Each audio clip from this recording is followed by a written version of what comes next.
अब हम पढ़ेंगे द्विवेदी युगीन काव्य प्रवृत्तियाँ। तो द्विवेदी युग की प्रमुख काव्य प्रवृत्तियाँ इस प्रकार हैं। पहला है राष्ट्रीयता की भावना, देश प्रेम, अतीत गौरव, स्वदेशाभिमान की अभिव्यक्ति हुई है इसमें। और दूसरा है इतिवृत्तात्मकता, प्रबंध रचना की प्रवृत्ति है। खंड काव्य एवं महाकाव्य अधिक लिखे गए, मुक्तक रचना की प्रवृत्ति कम है। प्रिय प्रवास एवं साकेत इस युग के प्रमुख महाकाव्य हैं।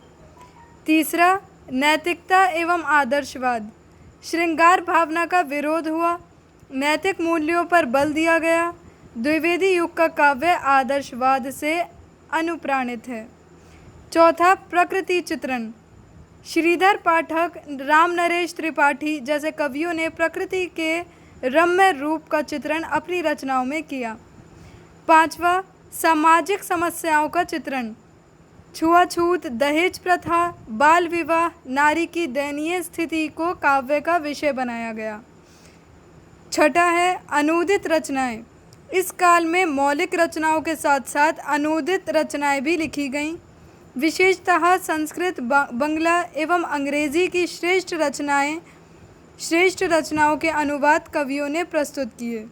सातवां काव्य रूपों की विविधता, एक ओर तो महाकाव्य लिखे गए, दूसरी ओर खंड काव्य लिखकर प्रबंध रचना की प्रवृत्ति का परिचय दिया गया। प्रगीत मुक्तकों का प्रारंभ भी इस काल में हो गया था, यानी कि द्विवेदी युग में।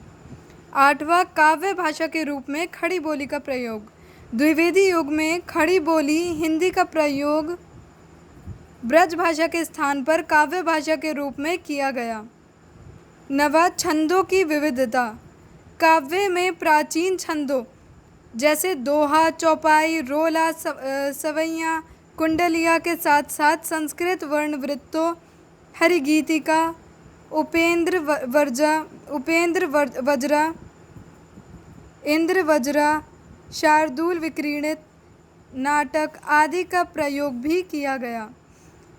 और आखिरी प्रवृत्ति है द्विवेदी युग की, द्विवेदी युग का महत्व। हिंदी कविता को प्राचीन रूढ़िबद्धता से पृथक करने में इस युग के कवियों का विशेष योगदान है।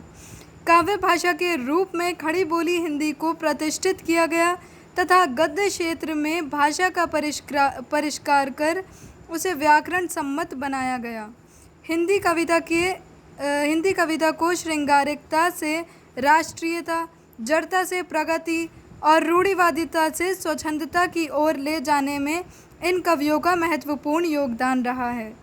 तो द्विवेदी युग की महती उपलब्धि है मैथिली शरण गुप्त कृत साकेत महाकाव्य और अयोध्या सिंह उपाध्याय हरिऔध कृत प्रिय प्रवास नामक महाकाव्य। ब्रज भाषा के सुकवि बाबू जगन्नाथ दास रत्नाकर का उद्धव शतक भी इस युग की एक महत्वपूर्ण काव्य कृति मानी जा सकती है। तो ये सारी हैं द्विवेदी युगीन काव्य की प्रवृत्तियाँ।